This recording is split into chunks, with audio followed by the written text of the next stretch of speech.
We are rolling. Hey, everybody. Welcome to another episode of The Creative Businessmen. Today it's just me and Daniel. What's up, what's up? Yep.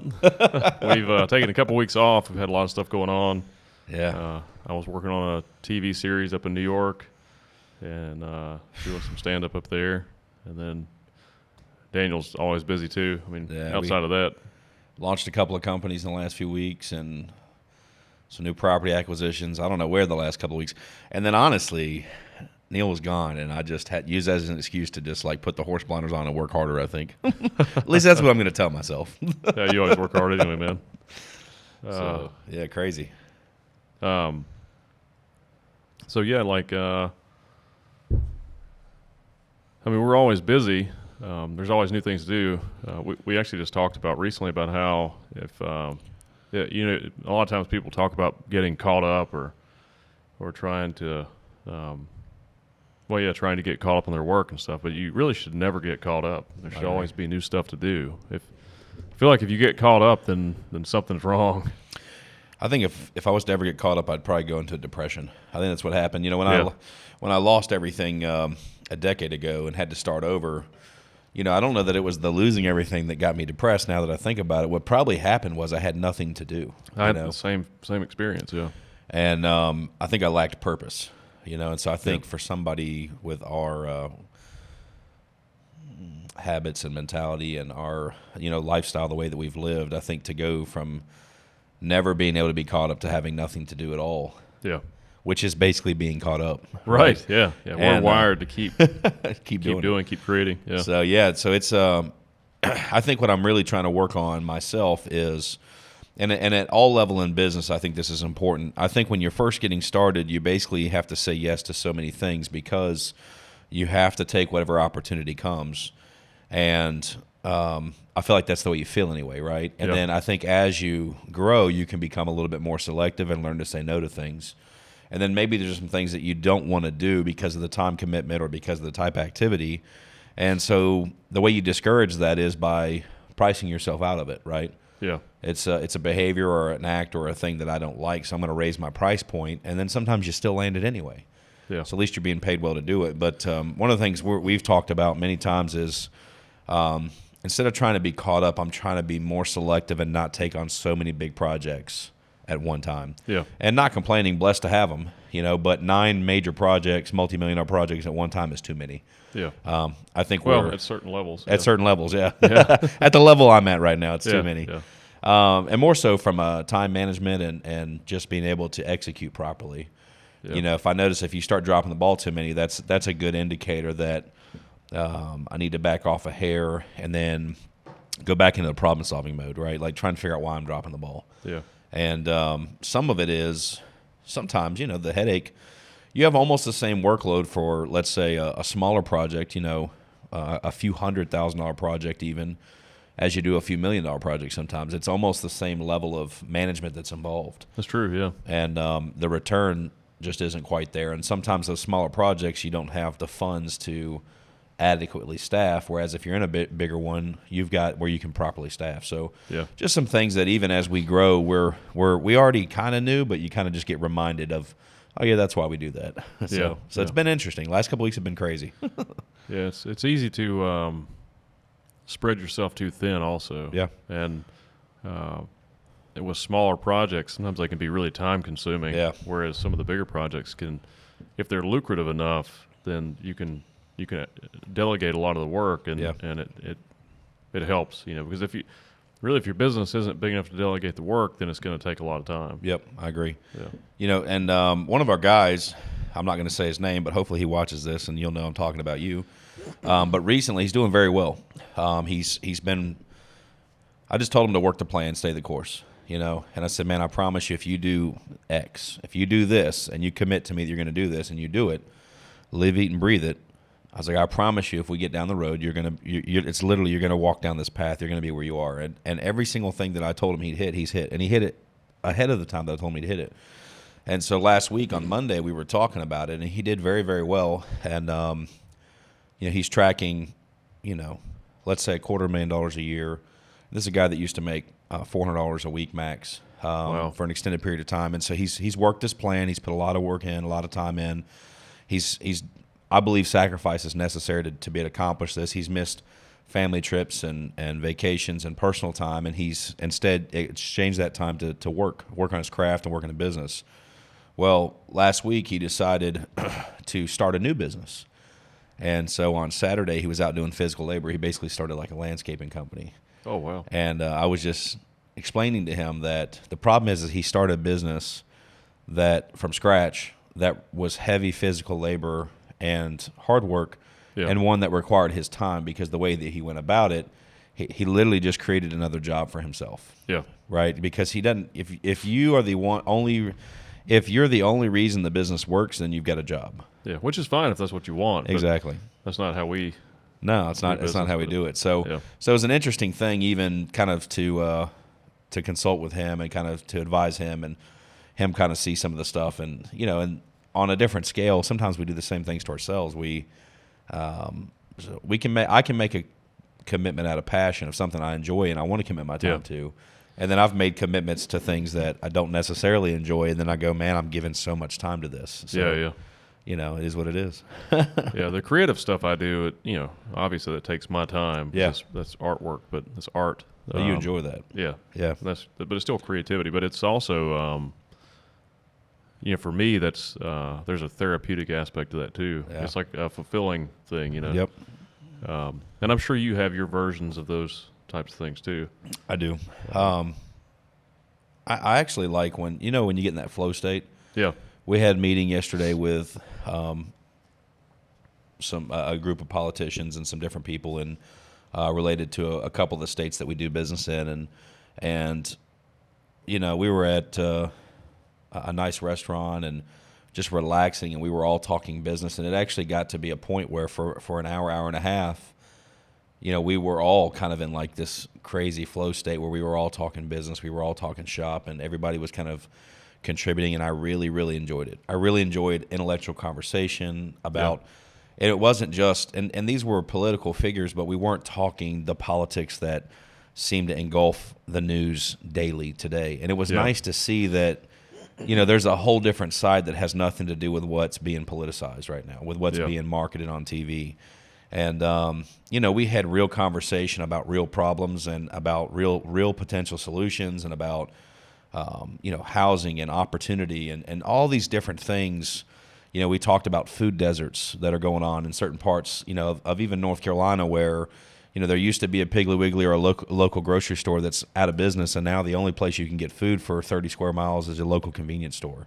So we talked about like different things that I might have been aware of, but just never thought about, right? Yeah. And you start looking at some of these real problems, and I really enjoyed the conversation. And so like those things are therapeutic to me, to get into a flow state where I can talk about things I'm passionate about with other, and I hate to use the word intelligent, but like-minded or similar-minded, as far as not necessarily the thought that we're thinking, but just in general, a positive person, a person that's trying to solve problems. Yeah. We don't have to agree on how to solve the problem, but in general, we want to solve problems. Like if I can put myself in a group like that and have good conversation, like I enjoy the hell out of it. Yeah. Higher level thinkers. Yeah. Yeah. When you guys were talking about like the flow state, and then like Neil, when you're talking about doing art and stuff, you like it. Well, I got into all that kind of stuff. It just reminds me of like when I was especially younger, I had this kind of feeling that was sort of beyond me, that drove me to do things, and I would just get all encompassing. And I miss that so much. I used to have that like all the time, like nonstop for years and years and years of my life. And I've gotten older, and it's kind of trickled a little bit, and I've got more craft and skill than I used to have then, but the energy level, and I know I'm older and all that, and it's probably due to that, but it's just like, I really wish I could tap into that. Almost passion. It happens sometimes. It is passion. Yeah. It's like electric. You know, it's crazy. Maybe try some physical exercise or something. I've been doing I do physical exercise like way more than I have been, and it does help. It's just different, and it used to be like just always there. Yeah. Right. Yeah. I can get into a flow state if I'm writing, doing some creative writing, or if I'm working on business stuff. It's to me, it feels the same. It's like, it's just when you sit down and you start working on a project, and if you keep working on it for at least 15, 20 minutes, you'll just sort of fall into it, and then you just get lost in it, and that's what I call the flow state. You know, it's like everything else disappears, and you're just really consumed in this work, and it's a very pleasing state. Yeah. You know what's funny is I kind of put myself there sometimes in a terrible way because some level of me, I work all the time, but I've got some level of procrastination built into me. I think we all do, Yeah. So there are definitely things, you know, I try to deal with what's on fire first. Yeah. And, you know, the things that you can put off do get put off. You know, I'm not going to, throw myself under the bus and say, like, creating emails for our new podcast, Never Been Happier, for Eric Trundy or anything like that. Eric, sorry, Eric. Took a couple of weeks. But, you just put things off, right? Yeah. And that's some level of procrastination. And then what ends up happening, I had this happen recently. I had, like, what I thought was going to be 7 or 8 hours worth of work, and I got in the flow state. I just started it. And somewhere probably 20, 30 minutes in, I zoned everything out. Yeah. Everything out. And I knocked it out in about 2 hours. I did everything in like 2 hours and just got super productive. And I was actually pumped. I was jacked. When I got done, the sense of accomplishment after that had me on a high, and I ended up being super productive that day. So it was an awesome thing. But it started off with a very negative state and very much like, man, why did I put all this off? Well, that's one thing too, is if even if you're in a bad state mentally, maybe you're dealing with something or something's happened, it's put you in a bad emotional state. If you'll just start doing the work, it'll take you out of it, and then it's almost like an escape from that negative space. Yeah, but it can be hard to get in. It can be hard to get away from it. But once true. Once you do the work, it'll fix it. But totally right. Another thing too with the procrastination, I think, you and I are both we're both very productive people. So sometimes I think we put things off because we know we can knock it out really quickly. True. Because we do things that should take much longer than it takes us to do them a lot of times. Yeah. That's a good point. I think you're right. It's a little bit of like we know we can do it, so it's like, I'll figure it out. Right. And then there's some things, like if it's new, like in my case, a fan I need to install at my house. I'm going to buy it. I'm going to sit it there and stare at it for 2 months. And look at what I got to do to fix it and think about it. But guess what? Here in probably a couple of weeks, I'll do it. It's just kind of funny how that works. It'll just build, the stress of looking at it will build up. Yeah, that's it. All right, so what I figured out is that I do not install fans. I'm just going to be straight up with you. Like, I don't either. But one of the most complex things in the world is that fan, because I've lost my temper just one too many times trying to install fans. Nothing more frustrating than getting the fan done and it's unbalanced. Oh man, it's like.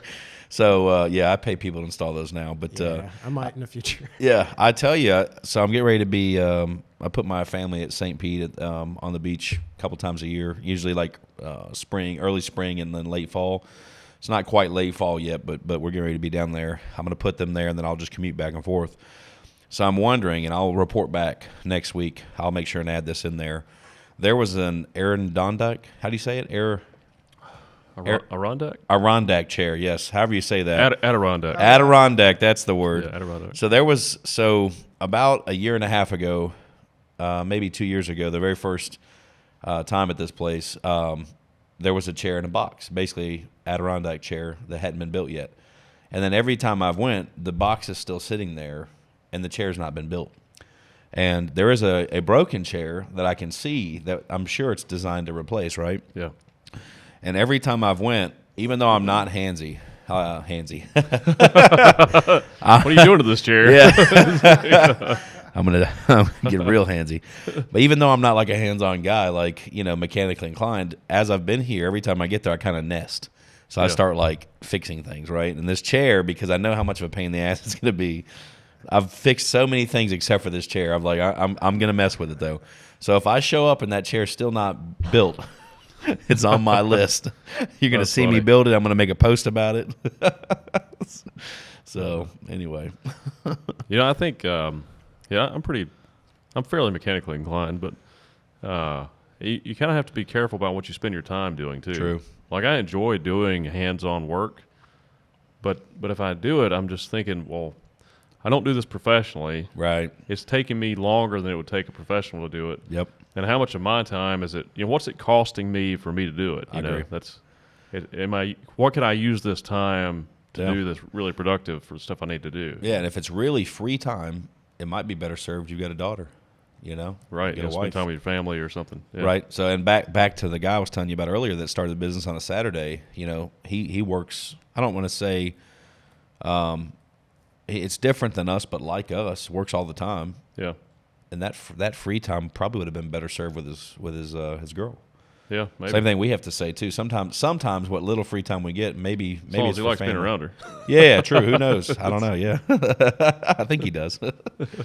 But yeah, I have that same battle. Like, if I've got a little bit of time and I start doing something, I go, man, I'd rather be with my kids. I'd rather do this. I'd rather do that. So Now, if you're doing something like a project with your kids, that's different. Yeah, oh, too. yeah. You know, that's teaching them how to do things is important. my 10-year-old's going to start teaching me. This Yeah. dude is building like these crazy things now. He might be an engineer or something. Yeah, he's wanting to buy this robot that he have to build and program, and I can't remember. He was telling me about it, but all the parts. It's not even a functional robot. It's a bunch of parts to turn into a robot. Right. Yeah, I've seen those kits. They're cool. Yeah, and all the parts that he wants are like, he's fully got it mapped out. It's like $830 for everything. And then he's like, well, I want this band for this, and then I want to be able to do this. And he's got like literally like step by step what he's going to do, and he's learning to program. I think it's called Code Monkey. He's been doing for like a year, but he's got an app. That's cool. Wow. So he's been learning to program. So he wants to build this robot and then program, basic function. And he's like, well, Dad, you can help me with it. I'm just like, I will do my best, buddy. I was like, but I think you're at a level higher than I am for sure when it comes to these types of things. He might be on the road to MIT or something. Yeah, who knows, man. That's cool. cool. It's pretty crazy. Speaking of robots, did you see the new Tesla bot? I did. I wish I kind of laughed when they had the person in the Tesla and the. Yeah. I was like, okay. Yeah. So, I was like, all right. great intro. Yeah. I was like, okay, that was good. Follow up to the broken window. Yeah. Right. Yeah. Exactly. But it's cool technology though. They're gonna apparently use the same network as the driving. Yeah. And I get it. It's going to build buzz and talk about it, but I guess from my side, I'm so used to us not talking about things until they're actually ready. Yeah. And so I felt like it was a little premature. But then again, I don't know. I'm not him, and I don't know what the thought process was behind it. But Well, I know everything he's done, he's talked about it before he does it. I don't mind the talking about it. Is the launch, like the whole. Right.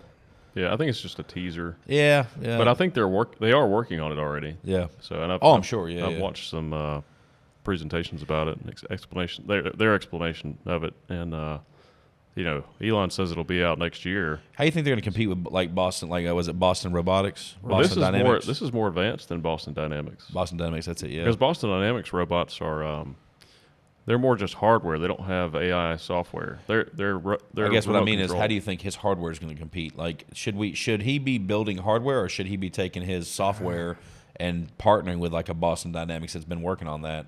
It's good. Yeah, I don't know. I think Hyundai owns Boston Dynamics, so I don't know. Yeah, Tesla probably has more money. Yeah.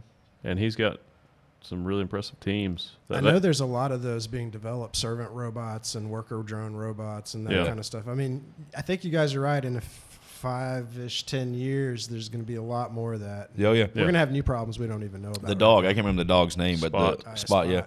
So when it first went up for sale, Daniel, I don't know how he figures this stuff out. He's only 10, but he sent me the link. It was either I sent him the link, he sent me one. I don't remember, but it was $75,000. So anyway, there's a student program apparently he was letting me know about where he thinks he can get one at a better price. Oh. And he's like, yeah, Daddy, because we homeschool, so I have Legends Preparatory. So started a school, but since we're a school, we can get this as part for our school, right? And there's reduced pricing. And I was like, he's 10. And I'm like, that's a great idea, buddy. Yeah. I still don't think I'm going to do it. I don't know how much reduced pricing is, but even if it was $75,000 and it turned into still expensive, to $30,000, I mean that's still a lot of money for a robotic dog. You may not use, yeah. Well, I'm sure he'd use it. I don't know what he'd do with it, but yeah. I think the Tesla robot sounds like it's going to be like an assistant, like a robotic assistant. Yeah. Like it can do technical things in your house. Yeah. Like fix things and go get things for you and stuff like that. So it may end up being a really useful tool. Probably all kinds of uses I could think of. One a fan industry, I think. Well, yeah, that'd be good. Just turn into one and start swirling around. But is like, as I'm going to be thinking about this as I get older and stuff like that, sometimes you don't have, if you can, hopefully it's something that's affordable, but you could have something like that help you in the house. That's true. Help That's you a good walk. point. If you fall, you're immediately taken care of. It can even So- wipe your ass, whatever you need. Well, we gotta talk about the elephant in the room, though. I don't know if I should say it, but sex bots.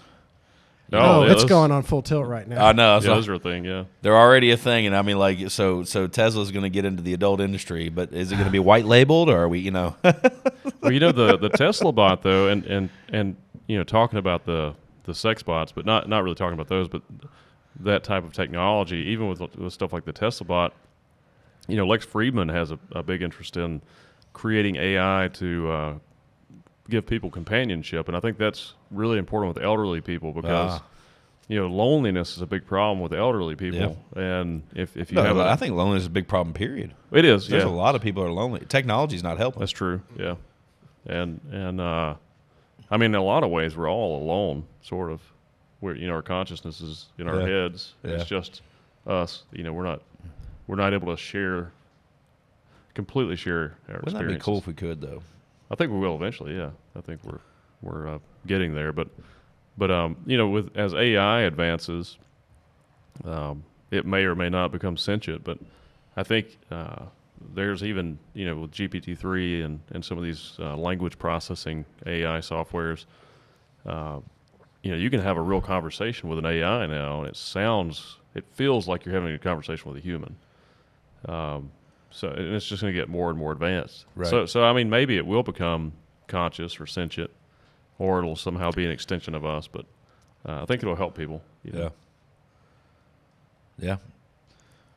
I got one. Speaking of technology, this is going on today, and I'm sure it's going rampant, and people are not doing anything about it right now. But it's about to be. I think it's going to be big in the news because they're going to need something to go to soon. But is people printing their own firearms? I've already seen some articles about it. Oh, yeah. You can get designs, you can print out your Glock, but just like I could see that happening widespread, perhaps being problematic or deemed problematic, but it's an interesting kind of topic. Well, I don't know where I fall on it. I'm just sort of... what's interesting about that is... I like what you're saying, but technically, people have been able to make their own firearms the whole time. Oh yeah. they've been doing it Anarchist for a while. cookbook with a Yeah, I can go a to board and a nail and a thing. I can go to Lowe's and get the stuff I need to make. Absolutely. I mean, you can make. I just mean that easy though. Well, Like some people would call that hard. Right. The cost yeah. of the printer is more than all the Right. supplies you need to make the gun. Right.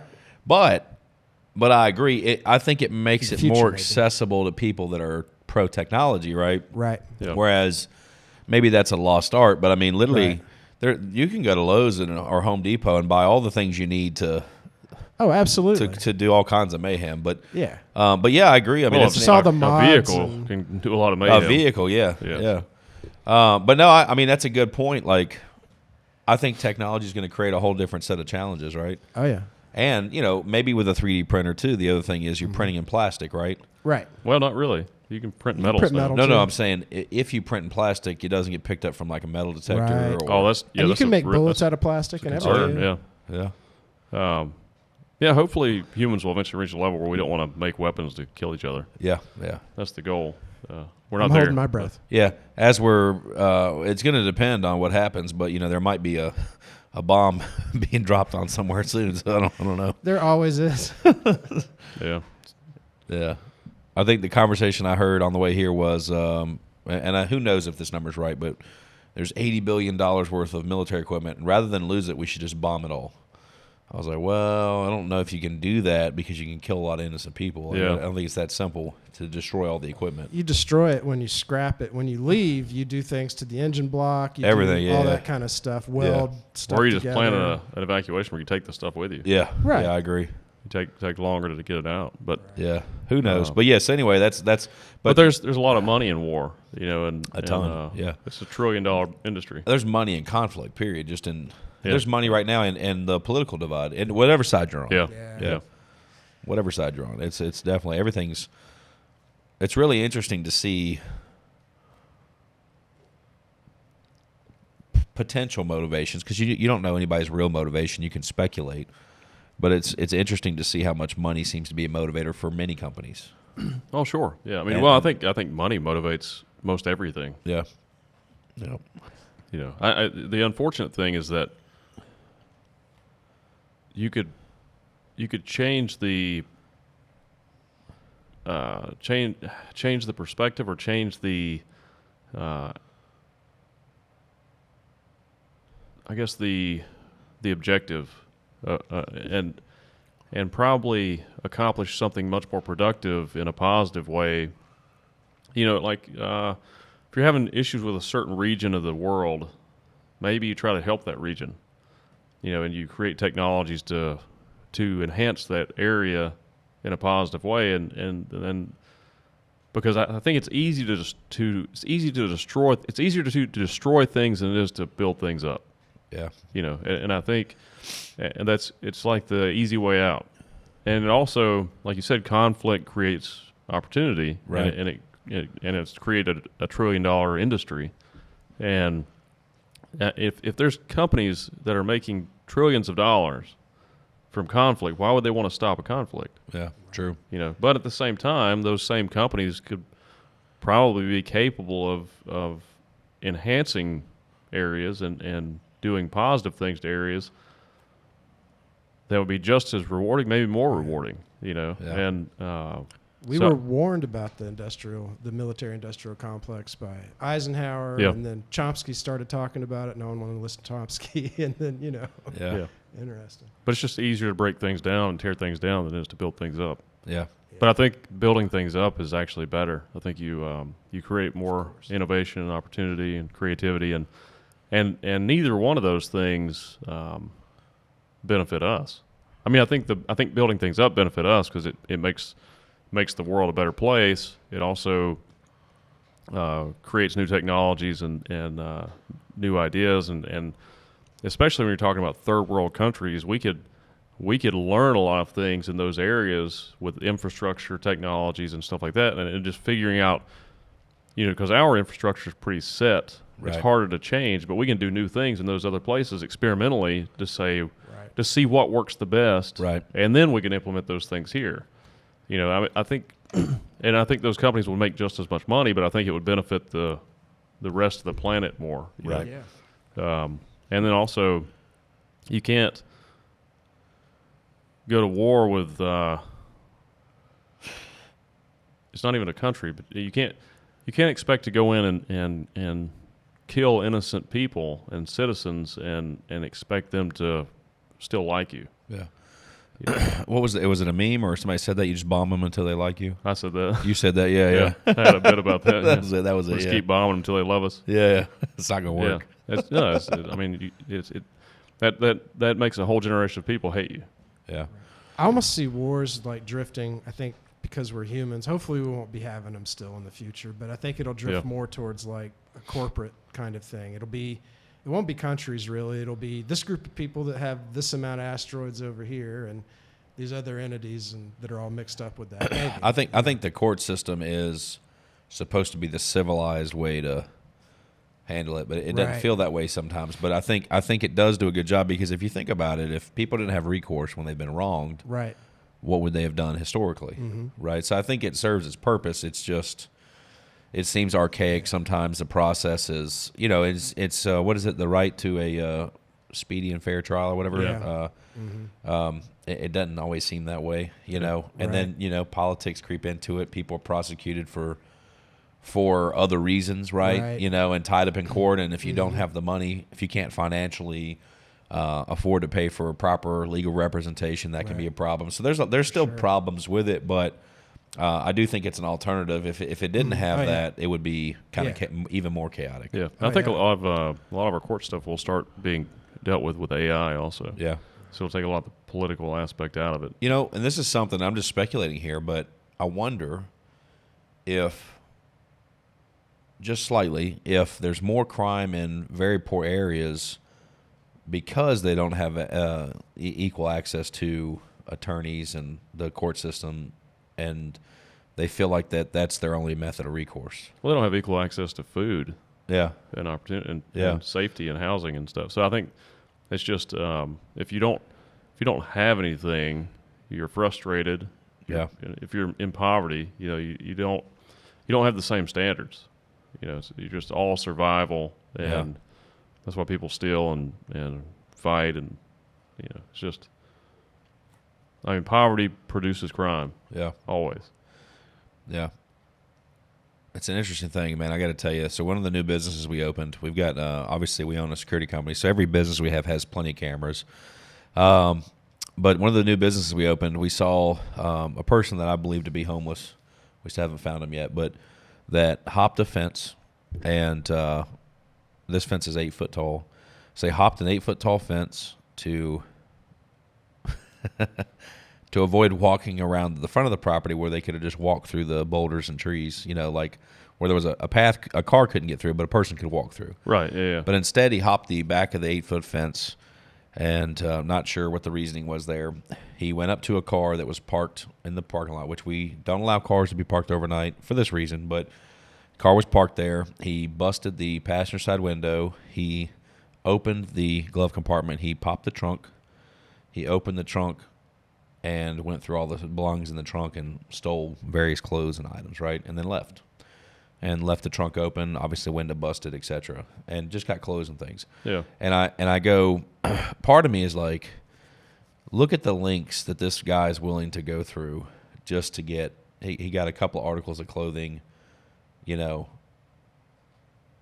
like if we could find a way to, how do you find a way to put that level of determination to something good? I have no idea, but Right. Well, I think you. it was almost funny to watch. Yeah, I think you just fix the issue of poverty, and it'll eliminate a lot of that stuff. Yeah. You fix poverty, and also you provide better mental health services, because that's a big part of that too. Especially homeless people. Most homeless people are mentally ill. Yeah. They have some serious mental issues. Well, this really got negative. Yeah. Oh man.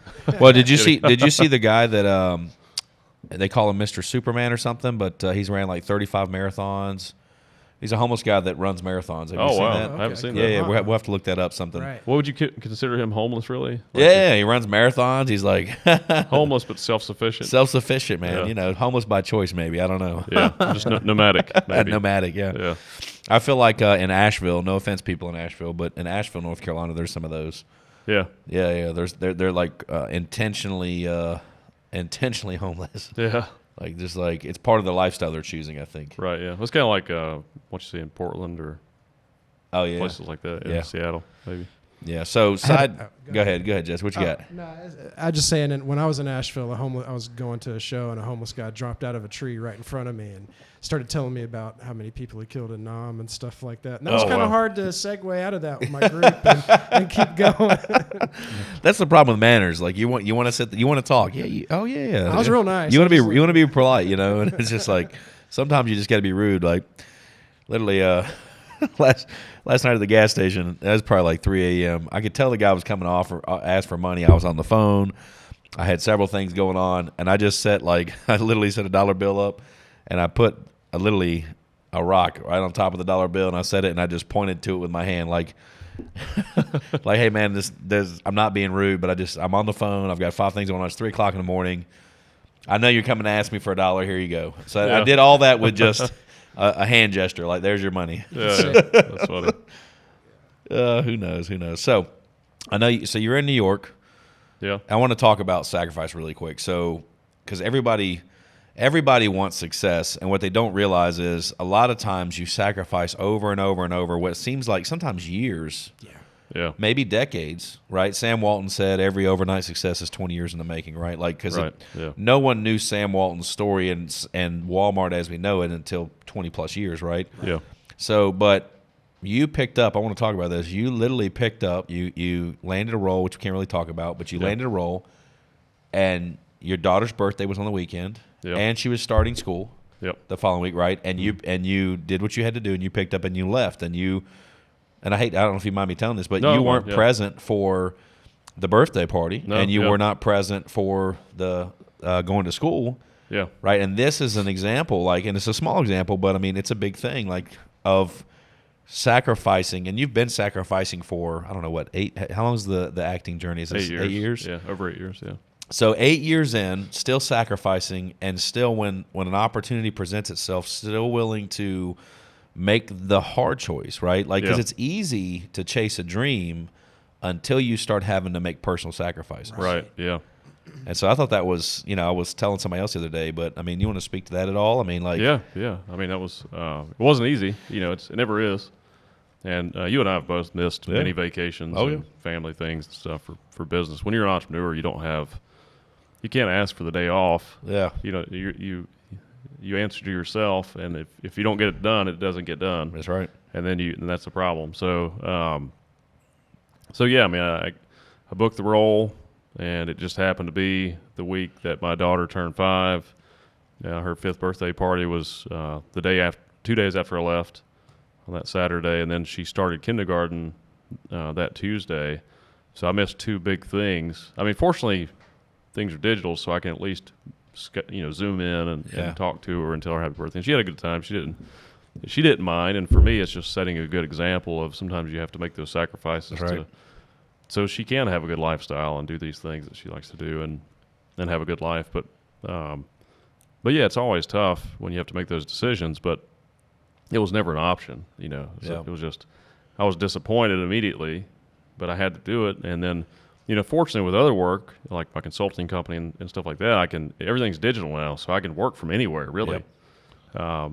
And you're the same. Because you have business in many states, so no matter where you're at, you can get your work done. It is easier to do it at home, right? At your office or in your, while you're here with all your resources. But because I had to be there for 12 days, which I hate being gone that long, but right. But I was still able to, get everything done and communicate with you well. And and when I was there, sometimes when you're away, you can be a little more productive too, because you're not around all the people you're normally around. So there's no distractions. Yep. And I was able to do a lot of stand up while I was there. There's so much of it there. So it was a positive trip, positive experience. I was ready to be home when I got back, and but it was just an investment into what I do. That's awesome. You did stand up. Did you go to any notable clubs in New York or anything like that you'd heard of here on the show or something like that? Yeah, I went to I don't remember all of them, but it was I think 2 of the bigger ones were Broadway Comedy Club and Eastville Comedy Club. Was it fun? Oh yeah, it was awesome, man. Oh, yeah. awesome. It's always fun. Just a lot of open mics. Yeah. And I booked a little showcase show up there. But catching more rooms. That's neat.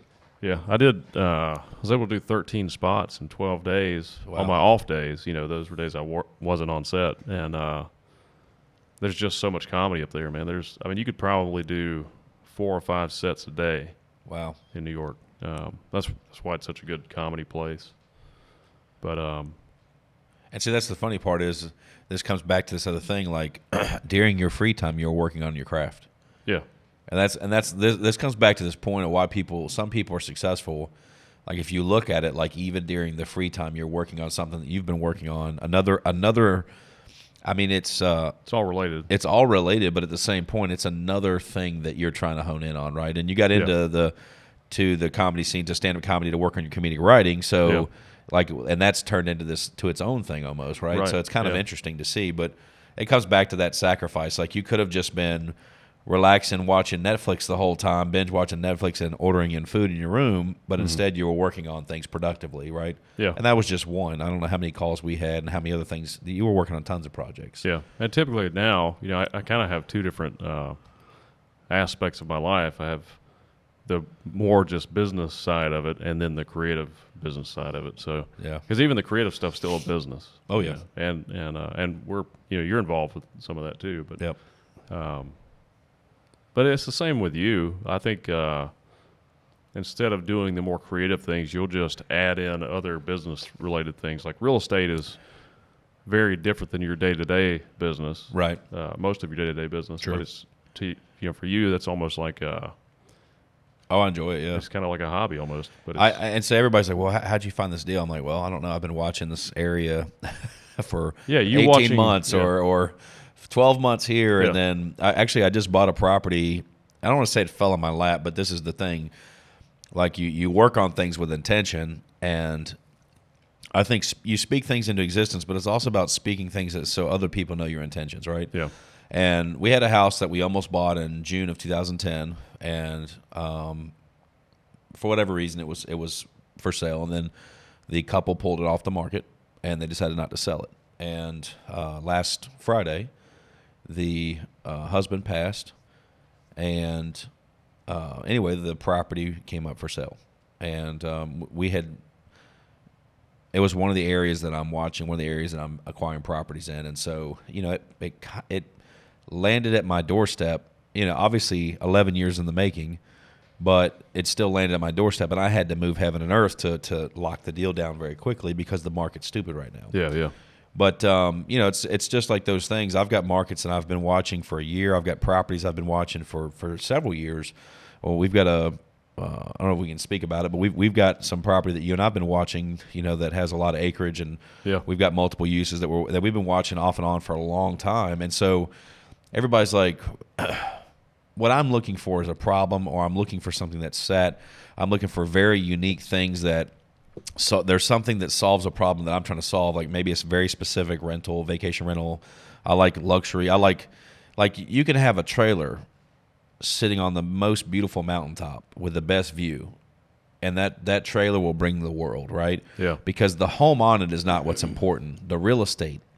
Yeah, like the land. The land, the view. If there's something unique about an area or a property, like those are the things I look for. And it's not always what's obvious. Like for instance, right now, Walmart just landed a hub, and I think they're going to be doing in Troutman, North Carolina. They're bringing in, wow. I think they're doing 1 million square feet, and they're doing a shipping center, think like Amazon, but Walmart's version. Yeah. And, what kind of opportunity does that create, right? And what do you think is going to happen for that immediate area? And again, this is a suburb of Charlotte. We were talking about this too in previous podcasts, where I think as technology increases and the cost, it's so densely populated in Charlotte, and it's growing at such a rate. Mm-hmm. Walmart didn't have a choice; they had to go to a suburb, right? And so even they're basically north of Mooresville, right? Yeah. But it's going to be huge, and that's going to impact that area. So if you knew that information going into it, I had some speculation of that, right? Then you know how to make some type of investment, and you can watch certain areas. And so what may seem like too expensive for some, if you have knowledge, you realize it's really a deal. Right, yeah. And so that's why. So I just like to watch things. I get off on that. Like literally, sometimes if I can't sleep at 3 o'clock in the morning, 4 o'clock in the morning, I'm going through. I've got sections and notification apps set up for all types of things on LoopNet, on Realtor.com, on Zillow. So I use those, and then I own a real estate firm, and I've got access to MLS and stuff. And like you're that. a licensed realtor too. Licensed realtor. So I've got lots of resources, and then I put a lot of bugs out there, and then I'll put a lot of lines out there rather than let people know. Put a bug in their ear, kind of, hey, I'm interested in this type of property if it comes up. Yeah. And just over time, the other thing I do is I look at expired listings. So things that didn't sell, and for one reason or other they didn't renew the listing, right? And to me, there was a reason it didn't sell. In this market, as hot as it is, if it didn't sell, usually it's overpriced. Yeah. There's a major problem with the property, right? There's some problem that prevented other people from buying it. So I'm interested in figuring out what that is. Yeah, you might be able to get a deal on it. Yeah, so those things really get me. Like I'm sitting here talking about. I'm excited about that, which would bore most people. Right. Yeah. but and you'll look at. Grant Cardone says, you might look at 100 deals to buy one. I might look at 1,000 deals to buy one, because I'm just really weighing the odds and trying to figure out what is it I'm trying to do. Well, the stuff you're buying is higher end stuff, too. It's more expensive. Yep. And also, even like that one property you mentioned that we looked at, or we're looking at, it's sometimes you have to decide, is that a good investment? Is that something that's true? Worth doing? Do we have time to do it? Yeah. We had some ideas about what we could do with the property. Oh yeah. And I think they're great ideas, but what is that going to cost? How much time is it going to take? Do we have the time to do it? Do we have the resources to do it? Do we want to do it? Yeah, that's the key. What's it going to take away from? I was thinking about this. I got to ride with the top down the whole way here this morning, which was awesome. So it took me 2 hours and 4 minutes to get here this morning with traffic. Wow. And I rode with the top down the whole way. The weather was beautiful. The last couple of days has been blistering hot, and I guess it's early enough that it just felt great out. Great out, and I was literally sitting here thinking about. I guess I was daydreaming, whatever you want to call it, and it was about a business idea that I had, and I was taking myself to the point that it was done. I had accomplished the goal. And then was I happy with where I was at the end of it, right? Like, and I was literally, it sounds weird, but I was literally in my mind experiencing life as if I had went down this path. That's good. And I was unhappy. I was like, and so for me, it was like, wait a second. Like this business that I was thinking about and was potentially getting ready to commit tremendous resources to, I followed the trail and I went, at the conclusion, if I accomplish the objective, am I happy with the outcome? That's basically what I was doing, but in daydream. And I was unhappy. And I'm like, wait a second. Even if I execute completely on this business, it's actually not something I'm interested in doing. Yeah, yeah. And so then, sometimes it's as simple as that. Like, you can do something. It doesn't mean you should. Right, yeah. Yeah, so that's, We've both invested in things that we regretted, too. Like 100%. You get into something, you're like, man, why am I doing this? Yeah, 100%. Like, sometimes I've made money in those. I mean, normally you don't always. Everybody only talks about the successes. And I think you got to win more than you lose, yeah. And I think we've dialed it in to where we predominantly are successful. Yeah. However, there was a lot of micro failures in there. There's a lot of missteps. There's a lot of you readjust. Like, I could consider many things that we do. Some people consider it failure. I just consider it learning. Right, yeah. Sometimes you just don't want to keep pursuing it either. Sometimes it just seems to be a waste of time. What is it called when you picture a guy that reads 100 books, right, on real estate or some topic he's interested in, but he never acts. It's like it's like all he's done is acquire information, but he's been paralyzed by that information. I think that's fear, right? Yeah, fear, right? So like you could spend all your time in the plan phase and learn phase and never actually start to execute.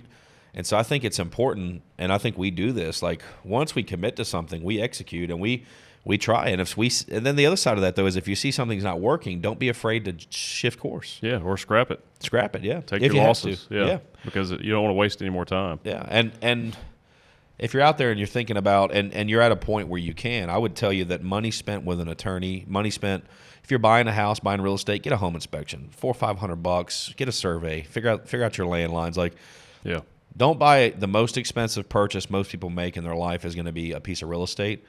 Don't make that much of a commitment and then try to skimp out on a $500 home inspection. But and what I'm getting to with that is, if you think about this, here recently we spent $54,000 with a legal team to figure out that we didn't want to buy a business. So we spent $54,000 to save $1 million. Yeah. Right, I didn't consider the $54,000 a loss. I considered that due diligence. Yeah.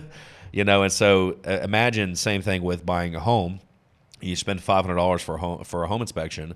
It might save you hundreds of thousands of dollars, right? Because you may make a bad purchase. Yeah. And so that's the other side of this is, like you're saying, at some point, if something's not working, you've got the cost to continue it not working. Yeah. And usually less cost to just close it. And another thing too, if you want to do something and you do all the research and all the I guess the pre-work to figure out how to what's the word? How to initiate or start this new business or new venture or whatever it is. There's a couple things that can happen. One thing, a lot of people just get afraid because there's always a risk of failure and there's always a risk of loss with any business. That's part of being an entrepreneur. You have to be willing to make sacrifices and take chances. And some people just aren't cut out for that. Like some people just don't want to lose, so they won't ever, take the leap. But there's another thing that happens, sort of a phenomenon where some people will do all the work, all the groundwork to educate themselves and learn about the opportunity and learn about the business, decide they want to do the business, and they get real excited about it, but then they never do it. because they've already rewarded themselves by just having the idea. Right. It's like they're getting this big dopamine hit from just having this good idea and doing all this research and thinking about doing it. They maybe even envisioning themselves doing that business, but they never execute the business because they've already been rewarded in their mind. Yeah. And that's I think that happens a lot. Actually, I think I've seen that many times. Yeah. And there's another thing where people will start the business and they start doing really well. They have a lot of success really quick, maybe too fast.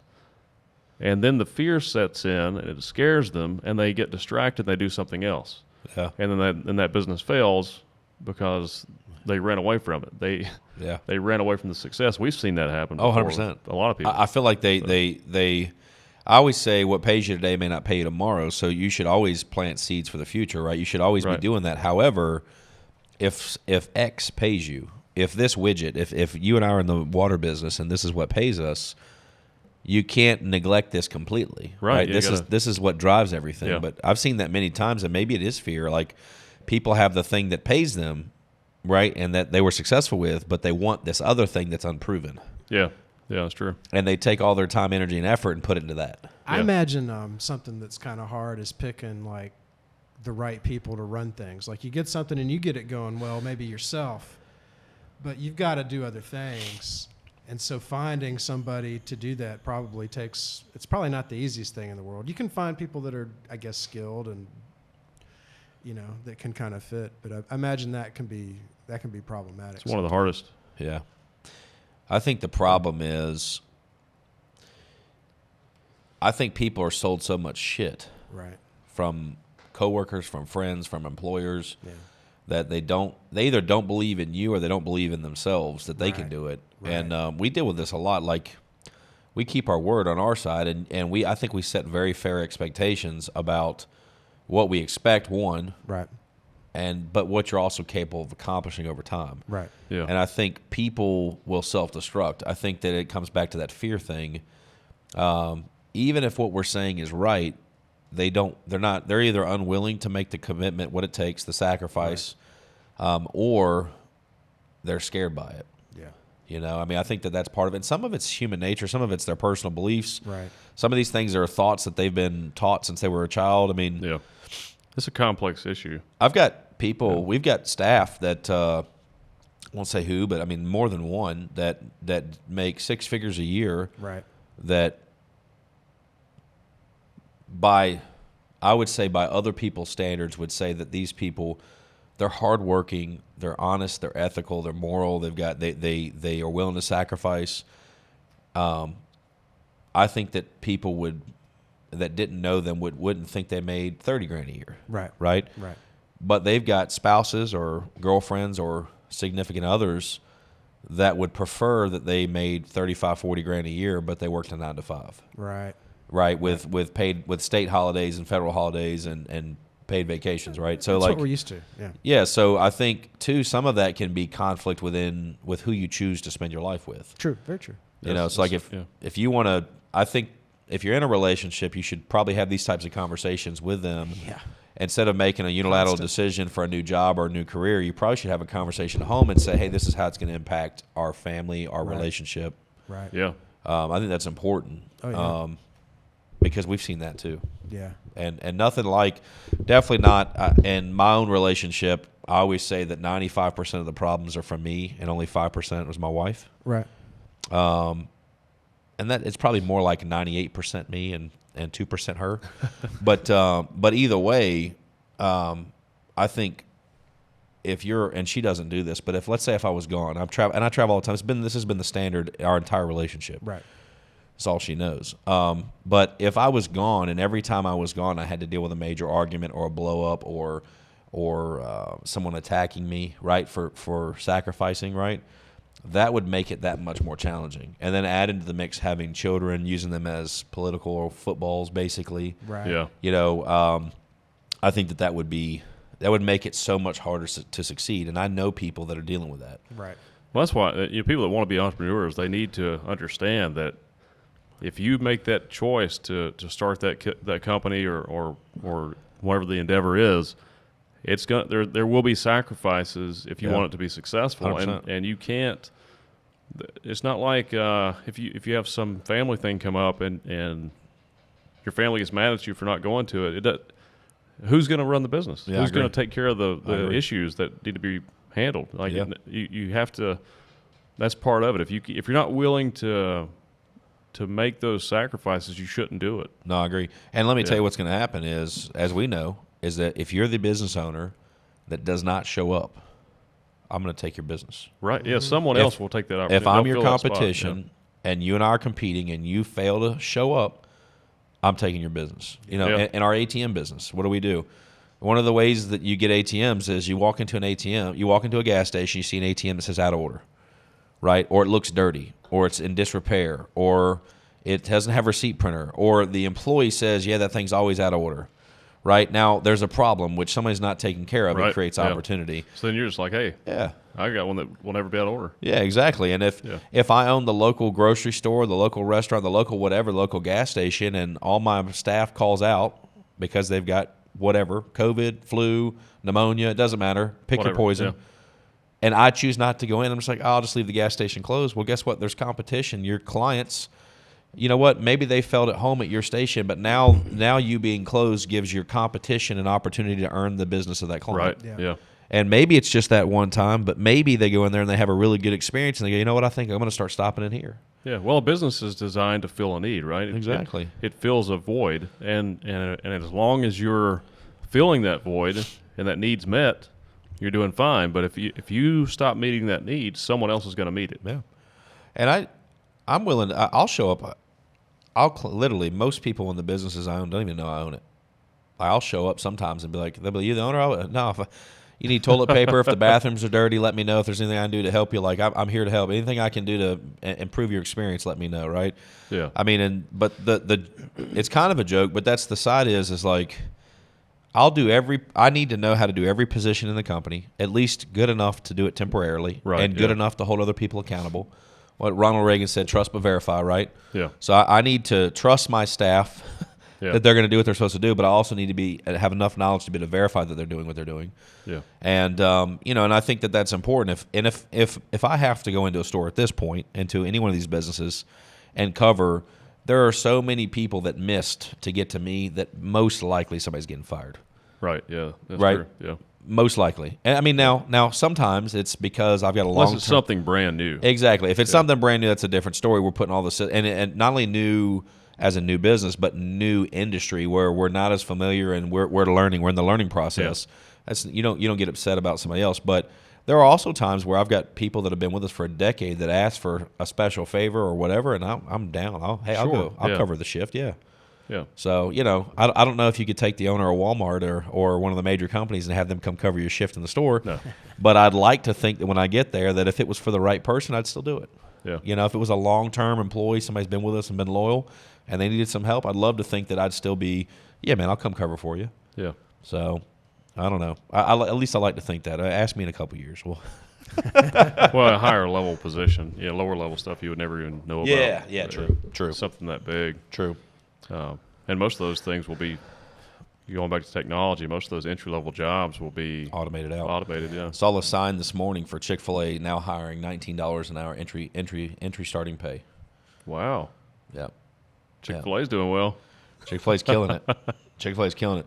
What's interesting is what is the price point at which technology becomes, and I'm just devil's advocate here, when does technology become less expensive than? Well, it already is less expensive. Because 15 years old, Chick-fil-A, $19 an hour, part-time. I know 4 or 5 years ago. That's a lot. That is a lot. But, I mean, that is a really successful company. I mean, it is. But a few years ago, I think it was 4 or 5 years ago, and maybe even longer than that, to have automated machines or robots working in a factory, just robotic arms, the robotic arms cost roughly $4 an hour compared to a human. So it's way cheaper. Already there. Yeah. So it's interesting. Yeah, I'm a huge fan of Chick-fil-A. By the way, and that was then. It's probably cheaper today. Yeah, probably. I'm a huge fan. I'm not trying to dog Chick-fil-A. And not even about their beliefs, their politics, or any of that stuff. I physically like eating Chick-fil-A. So it's good food. Yeah. I think that if you have a good business out there, I'm less worried about their personal beliefs or their whatever. Their food is awesome. Right, that's all. It's a restaurant. It's a restaurant. I'm going there to eat. I'm not going there to get political advice. Yeah, I'm not going there to get religious or political advice. I'm going there to eat. Yeah, right. So it's just one of those things. Like when I go to the local Indian restaurant, like that's the same thing. Like it's awesome food. Yeah. They treat me well while I'm there. I'll come back. Right. Yeah. Same thing with sushi. So, but yeah, no. I saw that $19 an hour. I was like, wow. That is interesting. Yeah. So. But if they can do it, it's kind of good. Hey, oh, sure, yeah. You know, it works. I mean, I think what's going on right now is, and I think everybody. It's hard to find employees. You can't find employees still, and I mean, everybody's like, "Well, I'll pay $15 an hour," and they'll do it. And there are a lot of places that are paying more than $15 an hour that are not keeping staff. There is a thing to that though. Is like you can't, you don't want to scrimp on payroll either because you want your employees to be happy. I agree. I still believe. As a society, there are better ways to resolve these issues. Yeah, and it's got to do with power structures and stuff like that. But I think cryptocurrency is could be a great tool to meet those needs. And I've thought about this. I think about it all the time. But if we did have specific currencies for specific needs, medical, housing, food, transportation, all these things. You'd still have to have a way to the problem I see with that is if you say you have a medical cryptocurrency that we all receive the same amount of it because it's based on your basic human needs, what that costs, right? So we all receive the same amount, so we all have all the health care we need. But when you use that currency to pay for your medical needs, how do they use that currency for their regular needs? Like that doctor is still going to be paid. The hospital's still a business. He gets paid. So there has to be some type of exchange for it. Yeah. And what I was thinking is that actually if we did this, and you tell me what you think about it, but and I'm not an economist, but if we did something like this, it seems like these currencies based on individuals would actually become more valuable than our regular currency. So maybe we could start basing a large portion of our fiat currency on these other currencies too, because they become a part of the economy, right? Yeah. So they would actually increase the fiat currency's value. And then maybe you would have a thing set up where if you are in the medical profession or one of these professions that those currencies apply to, then you have an ability to exchange that for fiat currency. So then it's like because it'd be similar to the way loans work, right? Because you have if the bank loans out $1 million, or if they have 100,000, they can loan out $1 million, right? Right. So I think it's 10-1. So it could even work along those lines. It's a complex issue, but I'm confident there's a solution to it, and that's not undoable. Mm. So, let's go down the inflation path real quick. Yeah, let's do it. I got to ask, what do you think is the main driver of pricing right now? Do you think it's inflation or do you think it's supply and demand? Pricing? I think it's I think some of it's just fake. Yeah. I think some of it's manipulation of the markets. I'm sure that there's definitely supply issues, but also companies in the past have always created supply issues to gouge prices. Right. You see it in oil a lot. Oh, yeah. And then, but I'm sure that, like the lumber, they say it's the wildfires and stuff. And I'm sure that is an aspect of it. But at the same time, you question, if is it a test? Do we raise the price of this product 3 times and see if it still sells? If people keep buying it, where's the incentive to lower the price back down? I agree. I've been spending a good amount of time thinking about this. If you look, look at your favorite fast food restaurant and look at the pricing. It's went up. Yeah. Right. And so the cost of labor has went up. Yeah. Right. That's one thing. And that's going to drive everything up. And the cost of labor across every industry. Right. Yeah. So that drives the price up. And then you've got limited supply supposedly in different fields. So, depending on what you're in, and then demand is way up, right? Everybody, I don't know why, but demand is through the roof for what seems like everything. I think some of that is people moving. It's the technology thing. It's people moving out of these big cities and overpaying for things. Because you have wealthy people that are used to paying a lot for their needs, and they move to these cheaper areas, and everything seems so cheap, they're willing to pay extra to get what they want. Yeah. So you've got that, and then you've got trillions of dollars being pumped, into the economy. Yeah. And so you print more money, it devalues the money. If there's more money in circulation, it takes more of the same dollars to buy the same bottle of water, right? Yeah. So you got inflation going on. So it's like a really interesting thing. But I've been saying to people that, hey, I think that things will settle down, though. I don't know that crash is the proper term, but I think you'll have a correction. But now I wonder if it's not going to feel like one because inflation is going to be so high. We're having inflation at such a expedited rate that I almost feel like even if the market starts to flatline or if it starts to correct a little bit because of inflation, I don't know that you're going to see it. It may just look like stagnation almost. Inflation is so complex, though. There's so many variables that cause inflation because at the same time that a lot of money is being dumped into the economy, and it's not printed, it's just digital. Digital money, It's all a construct. Yeah. I don't know. What's up with they need to print some more change. Yeah. I think they're trying to get rid of it, maybe. They are, I think so. But so I think even though there's a lot of money being pumped into the economy, it's still being used by the economy too. Right.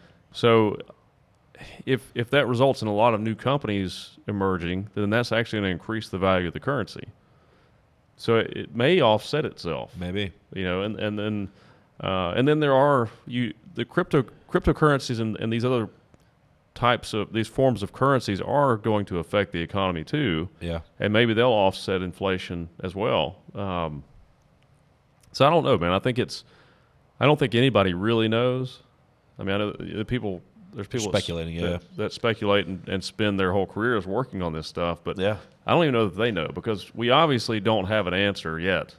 So we're still trying to figure it out. So if you thought inflation was going to hit hard, real estate's a great inflation hedge.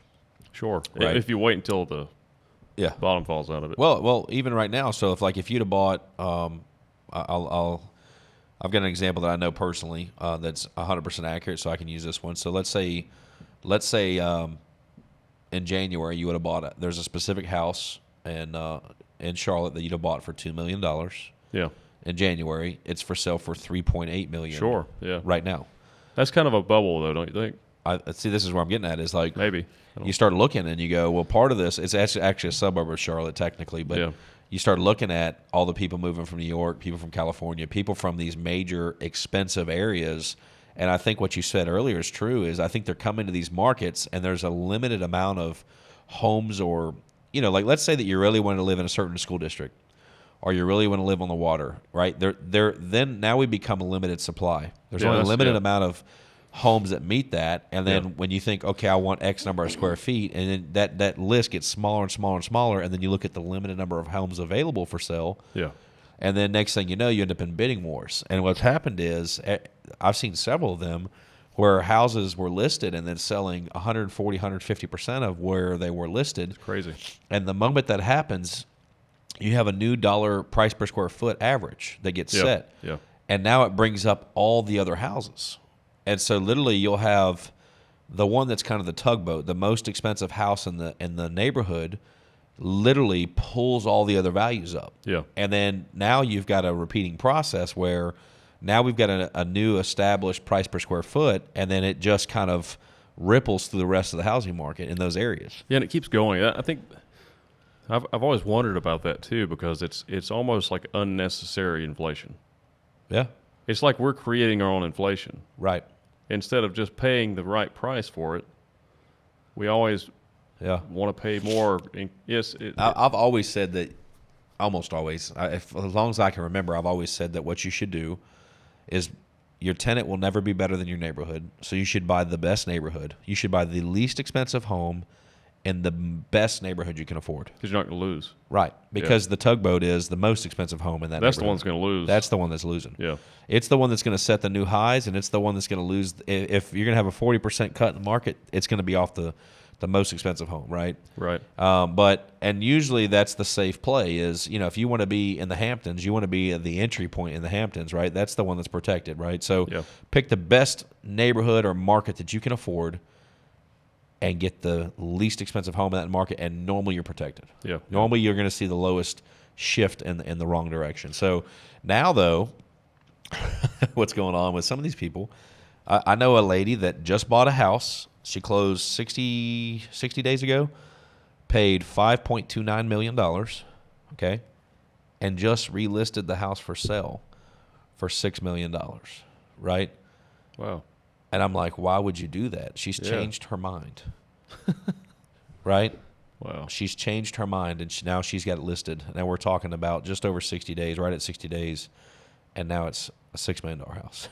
Yeah, wow. Right? And it was probably a $4 million house a year ago, maybe. I think it was a $3.5 million house about a year and a half ago. Yeah, that's crazy. So, but at what point does this become? At what point is the ceiling? Like, at what point do you run out of? And I don't want to mean to call people schmucks, but the hypothetical schmuck that's going to come in and pay $6. Overpay. Yeah. And now it's $6. What about next month at $7 or $8 or $9 million? Right? How about it's $10 million? Right? Yeah. At what point do you run out of people to buy it? Yeah. And I think that's when the new ceiling comes in. Right? Yeah. So it's going to be interesting to see. I guess that's what I was getting at is it's a confusing time right now. It is weird, yeah. But I think that's part of the decentralizing of the decentralizing effect of technology too,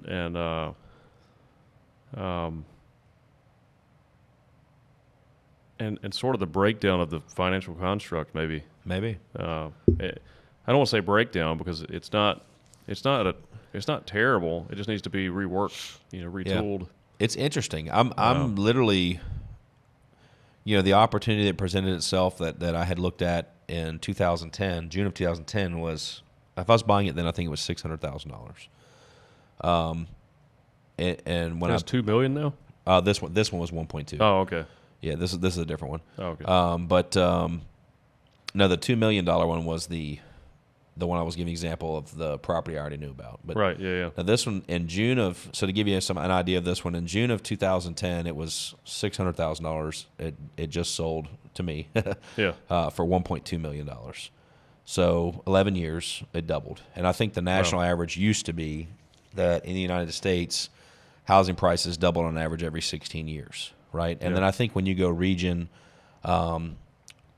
specific, you can get more accurate numbers, but on average that used to be the right statistic. It's probably changed now. Yeah, sure. So that one doubled in 11 years, right? Yeah. But if you look, that same property I think was purchased in 2000 for $240. Wow. So 21 years, 240 turned into 1.2. That's incredible. So not bad, right? Yeah. On their part. So it was a good purchase for that family. And so I don't know. It's an interesting thing, but I had another interesting thing happen though. I've already had somebody offer me more money for it, and it's not for sale. Oh. So I don't know. This market's just really weird. Yeah. So I'd love to go back in time and be present in a period where it was similar to this, where it just everything was booming. To see if there was euphoria like there. We've got this weird time right now where I feel like everybody feels like they have more money than they do. It doesn't make sense. Like it seems like we should be in a recession right now. Right. And there's so much division, and there's a lot of hate. Actually, it's on TV though. Like in person, I think there's less of that. And then it's very politically driven and media driven. Yeah. And then you've got. Well, I think that's part of the. I'm going to use air quotes with pandemic. There's a serious health thing going on, right? Yes. Yeah. And you've got all this other stuff that's taking place, but then you've got this sense of euphoria, and you've got people having more disposable income than they've ever had, at least here in the last 12, 18 months. Yeah. And it's just a really weird time. I'm trying to figure out if there's ever been a time like this before. Well, I think part of this is the decentralizing effect of technology, and it's causing it's causing power structures to try to hang on. And I think that's some of it. I think with like your mainstream media corporations, there are several really reliable news sources on the internet now on YouTube that, I mean, they're very reliable. They get all their facts from and they get solid so many more sources. views than yeah, and their ratings are higher than your mainstream media sources. So I think that's part of it. I think these big networks are trying really hard to create as much dramatic content and stir people up to get attention. Yeah. They're just trying to. It's clickbait, and I think it's desperation to keep ratings, and I think maybe that's what we're seeing with certain things with government and stuff too. I think that people have access to so much information. Used to, our information was very controlled, but now it's the cat's out of the bag. It's hard to control our information because, I mean, any of us can go online and read scientific journals. Yeah. We can. You can find all the latest factual information you want if you take the time to do it. So it's taking the power away from people that used to control, all the gatekeepers that controlled our content and our information. They're losing control, and I think there's a desperate grasping for that control. You see it happen with other countries too, just trying to control people harder than the U.S.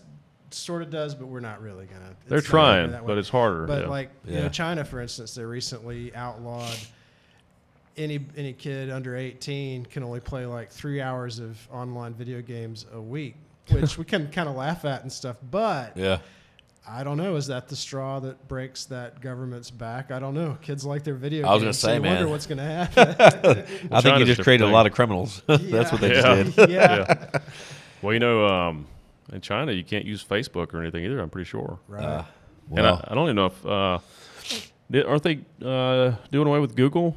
Maybe they have their own version of it, I'm sure. So they do. Yeah, that's totalitarianism is a frightening thing. Yeah. It's like we have a good constitution here. Yeah. We have some flaws in our system that we need to repair, but we are fortunate, I think, to be in this country. But and I think as connected as we are, just having these conversations solves a lot of the problems. I think it's us sharing ideas, and it seems like a lot of the people that create the technologies care, which makes me hopeful. Yeah, I agree. Wow. So it's a good update. Yeah. Yeah. It's nice seeing you again. Yeah, you too, man. In the studio, anyway. In the studio. Yeah. I see you a lot outside of here. Yeah, this at the start of this, it felt awkward. It felt like almost not a first date, but remaniscent of a first date. It's been a long time. Now the cobwebs are off and we're rolling. Yeah. So yeah. And we'll have a guest again next week, so that'll be good. Definitely. Yeah. But we've got other shows that we're working on too. Yep. To start producing. So it's just been a chaotic time. We've also got a client that we might be working on a new deal with. So that's been a. And we got some big political aspirations. We got some big stuff in the works. Working on some of the some revenue challenges with a couple of different states, some different proposals we can't really talk about, but might be able to help solve money for some school systems, and then also some for at-risk youth and a couple of different things. So, I mean, we got a lot of projects in the fire, so we'll see what sticks. But got a lot of stuff going on. Yep, that's it, man. And then I think I don't know if we allowed to talk about Trundy. Eric has never been happier. We getting close to. About to launch something, I think. I think he's going to start taping this week. So, awesome. Awesome. He may be in here tonight, actually. Yeah. Eric, you over there? I think he's supposed to be around 1. So, yeah, he'll be walking in soon. Yeah. So, but anything else you want to talk about? I'm sure there is. Yeah, I mean, there's a lot. Yeah. I've enjoyed catching up, though. Yeah, it's been good. It's good to get back in here and at least have an episode. Definitely. I guess that's it for today. Hey, sounds good to me.